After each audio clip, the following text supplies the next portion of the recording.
जय हिंद, वंदे मातरम, भारत माता की जय। ये कहानी लेके आया हूँ मैं राजस्थान वासियों के लिए। हमारे राजस्थान में एक जो शब्द है वो बहुत पॉपुलर शब्द है। आज वर्षों से वो शब्द लोग अपने जो मुंह से हैं, जैसे कि अगर राजनीतिक जो राजनेता है उनकी अगर कूटनीति की वजह से या उनकी नाकामयाबी की वजह से अगर हमारे देश में या हमारे जो राज्य है राजस्थान, उनमें अगर कहीं भी असामाजिक का जो एक कार्य होता है ना, जैसे गुंडागर्दी होती है, सरकार ज़रा सा भी ध्यान नहीं देती है, अन्याय होता है लोगों के साथ, तब एक शब्द बहुत हम यूज़ करते हैं, या तो पोपाबाई का राज है।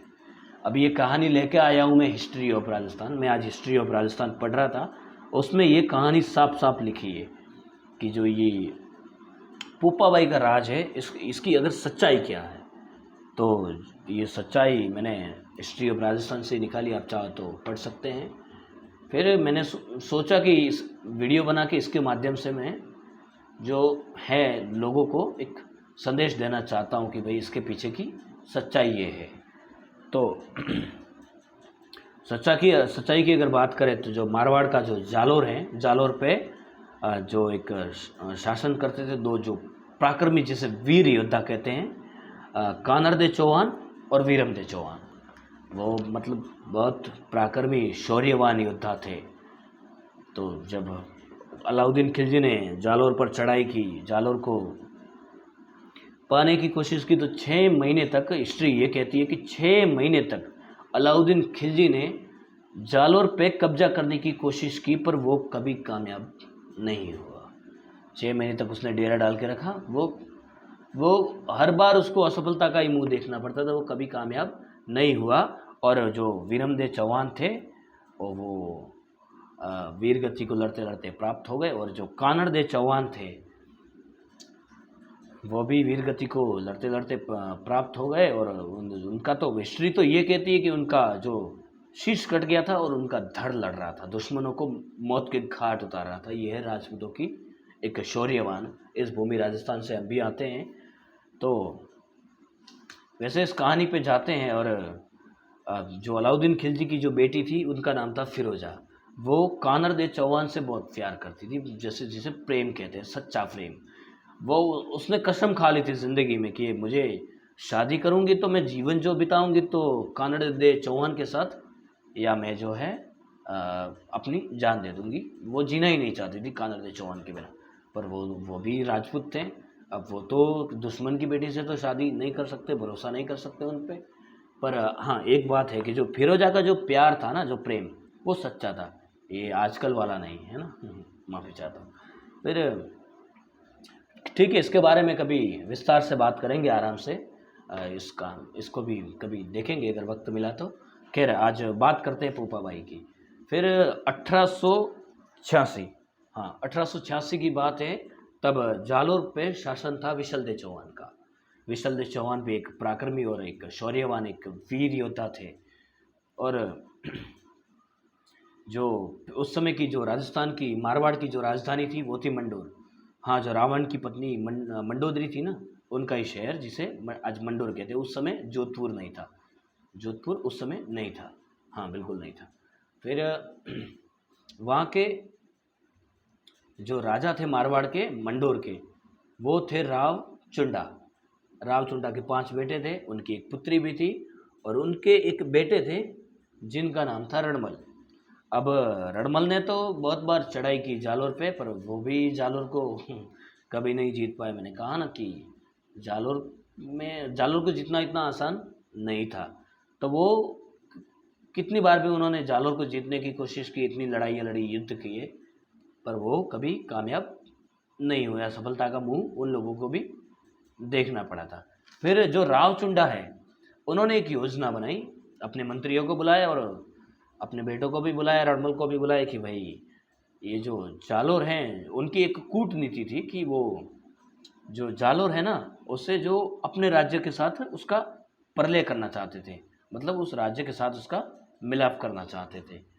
तो फिर रणमल ने बताया कि भाई युद्ध से तो हम जालोर को नहीं जीत पाएंगे, क्योंकि युद्ध तो हमने पहले भी बहुत किया और हमेशा हम हार के ही आए हैं।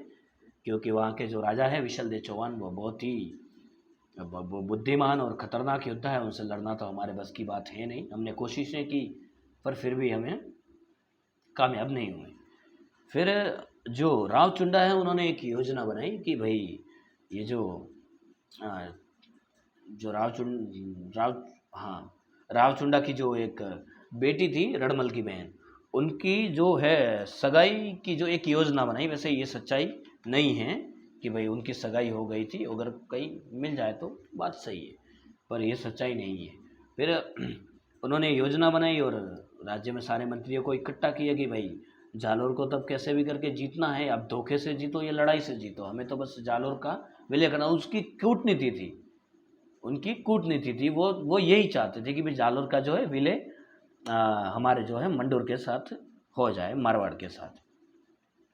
फिर रणमल को ये दायित्व सौंपा गया कि भाई जो कानरदे चौहान है, अरे सॉरी कानरदे नहीं, विशलदे चौहान है, उनको जालोर संदेशा भेजो कि भाई जो रणमल की जो छोटी बहन है उसकी सगाई विशलदे चौहान के साथ जो है तय हो गई है, और आपको शादी के लिए बारात लेके मंडोर जो है आमंत्रित किया है। और ये दायित्व सौंपा गया जो राव चुंडा के जो सबसे छोटे बेटे थे 5वें नंबर के, उनका नाम था पुंजा।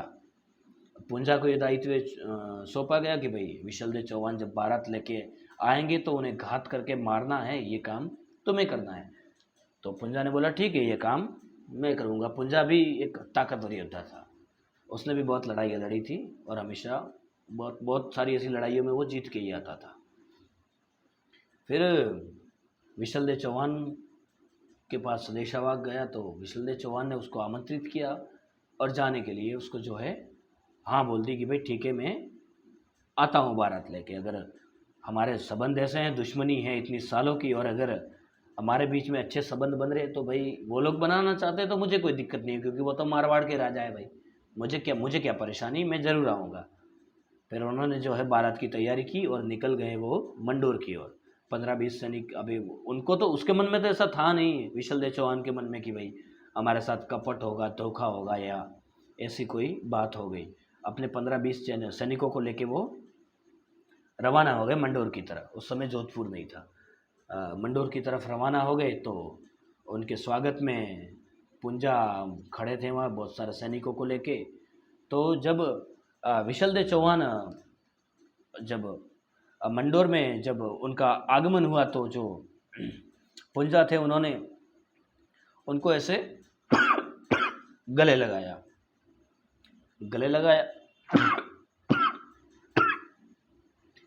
लगाया और उनको ऐसे उनकी बाहों में ऐसे कस के पकड़ लिया और धोखे से उनको गिरा दिया।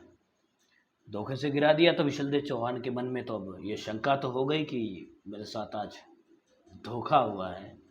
और जो पुंजा थे उसने तलवार निकाली और विशलदेव चौहान पे प्रतिघात कर दिया, और विशलदेव चौहान की घाव लगने से वहीं मंडोर में ही मृत्यु हो गई। और जो उनके 15-20 सैनिक थे वो नतमस्तक हो गए और उनको जो उसकी सेना में है जो विलय कर लिया।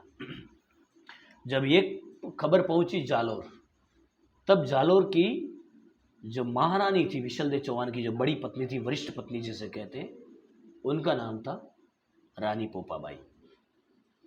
अब रानी पोपाबाई थी ना, वो एक मस्त मौला थी। उनको मतलब ऐसे दुनियादारी से कोई लेना देना ही नहीं है। वो मतलब ऐसे कहते हैं ना, मतलब मस्त मौला जैसे कहते हैं कि मतलब बहुत ही मतलब वो उस तरह की थी, उस प्रवृत्ति की थी कि उसको न्याय अन्याय से कोई लेना देना नहीं है। उनको आभूषण का बहुत शौक था, वो सोना बहुत पहनती थी, आभूषण इतना ज़्यादा पहनती थी कि हमको ऐसा लगता है कि वो ज्वेलरी की दुकान ही साथ में लेके घूमती है, इतना आभूषण पहनती थी वो महारानी पोपाबाई। अब उनके राज्य में जो है, उनके अड़ोस पड़ोस के राजपूतों को ये खबर लगी कि विशलदेव चौहान को धोखे से, कपट से उनकी मृत्यु हो गई है, वीरगति को प्राप्त हो गए हैं। तो फिर उन्होंने, राजपूतों ने जो है पोपाबाई को समझाया कि अब जालोर की गद्दी पे बैठने वाला कोई है नहीं, आप इस दुर्ग की, इस किले की बड़ी महारानी है, अब आप ही इस गद्दी पे महारानी होके आप इस गद्दी पे बैठ जाइए। फिर उनको बिठा दिया। अब राजा का काम तो क्या होता है, प्रजा के सुख दुख में भाग लेना, न्याय देना, पर पोपाबाई थी उसको इन सब चीज़ों से कोई लेना देना नहीं था। अगर कोई फरियाद लेके या कोई समस्या अपनी लेके पोपाबाई के पास आता था तो वो उनकी समस्या तब सुनती थी जब वो जो फरियादी आए उनके अपने शरीर पे आभूषण पहने हुए थे। अब गरीब कोई होता है तो वो तो आभूषण तो अफोर्ड नहीं कर सकता और नहीं पहन सकता, क्योंकि इतनी संपत्ति तो अब गरीब के पास कैसे होगी। तो फिर वो उनकी जो है अर्जी है वो स्वीकार नहीं करती थी, और जो आभूषण पहन के आते थे उन पे वो बड़ा खुश होती थी। जब वो दावत पे बैठती थी खाने के लिए, राजपूत जब बैठते थे तो सारे राजपूत जो है बहुत सारे आभूषण पहन के ही बैठते थे। अजीब लग रहा है ना, पर ये सच्चाई है। आभूषण पहन के बैठते थे, और आभूषण पहन के जब बैठते थे तब पोपाबाई को बहुत ऐसा खुशी फील होती थी, मतलब अच्छा लगता था कि भाई आभूषण पहन के बैठे तो उन्हें मतलब इतना आभूषण सोने का शौक था उन्हें। फिर उनका जो एक सेनापति था जालोर के किले का, जो एक बहुत ही ताकतवर योद्धा था, जो बहुत करीब था पोपाबाई के, हर बात मानता था और एक पूरी सेना को हैंडल करता था, उसका नाम था खुर्रम खान। जब वहीं के पठानों ने मिलकर योजना बनाई कि भाई जो है खुर्रम खान है, खुर्रम खान को जो है रानी के साथ धोखा करके पठानों ने एक योजना बनाई कि जो पोपाबाई उनके साथ धोखा करके जालोर की गद्दी पे खुर्रम खान को बिठा देते हैं और हमारा राज हो जाएगा।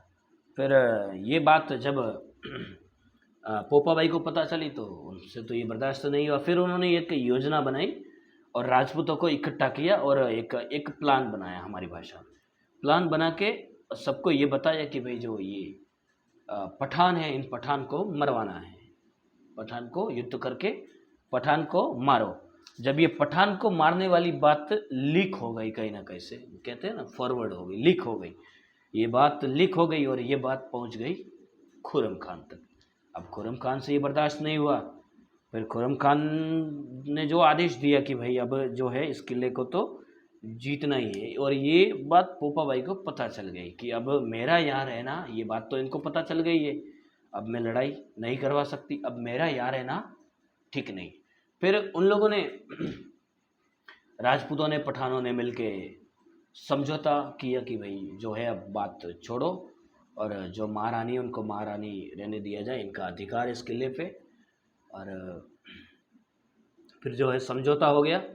समझौता होने के बाद अब रानी को तो पता था कि ये तो वैसे तो आप समझ गए होंगे, वैसे समझदार लोग हैं।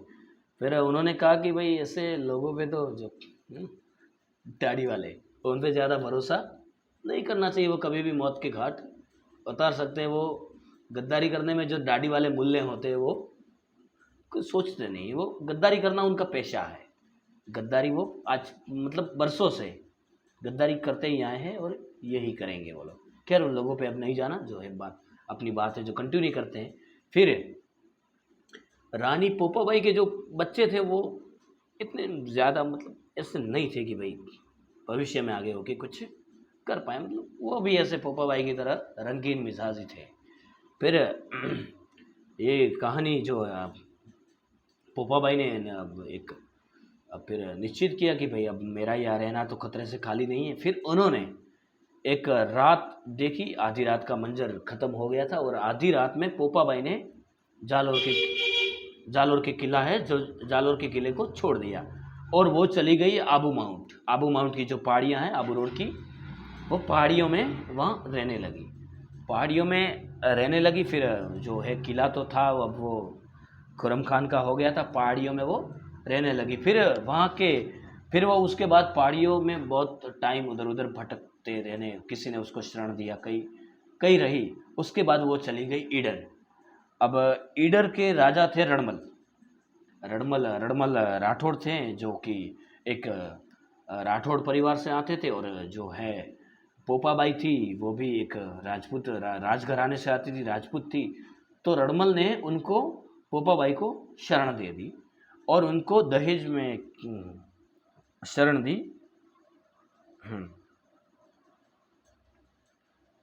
और उसको एक गांव दे दिया, वीरपुर। ये बात है 1394 की।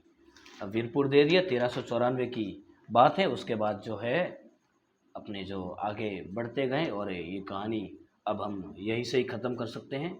अब मुझे उम्मीद है कि आपको ये कहानी अब समझ में आ गई होगी कि ये पोपा भाई हम करते हैं, आखिरकार ये पोपा भाई हैं क्या।